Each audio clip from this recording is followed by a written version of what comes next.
Verse 11, he turned aside my steps and tore me to pieces. He has made me desolate.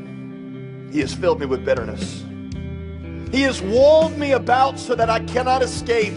He has made my chains heavy. Though I call and cry for help, he shuts out my prayer. You ever feel like that? God's not listening to me. I don't know why. My soul is bereft of peace, and I have forgotten what happiness is. My endurance has perished. So has my hope from the Lord. God chose to include this in the Bible. God put this in there for you who suffer because God knows how you feel. And God needs you to know that he knows how you feel.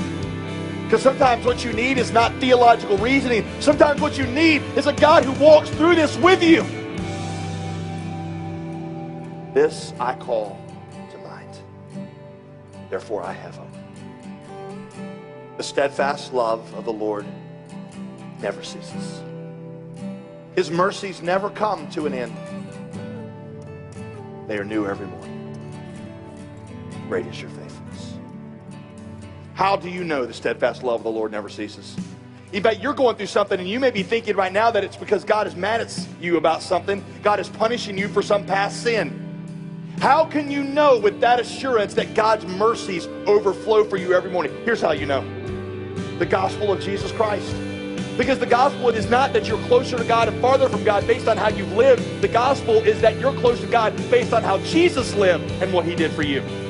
So how I live does not determine my closeness to God. What Jesus did determines my closeness to God. He faced condemnation. So now nothing can separate me from his love. No condemnation remains for me. He will never leave or forsake me. Surely goodness and mercy will follow me all the days of my life. Even when I go through the valley of the shadow of death, I will fear no evil because God is with me. I got his position of favor because he got my penalty of condemnation. We traded places, the great exchange. The Lord is my portion, says my soul. Therefore I will hope in him.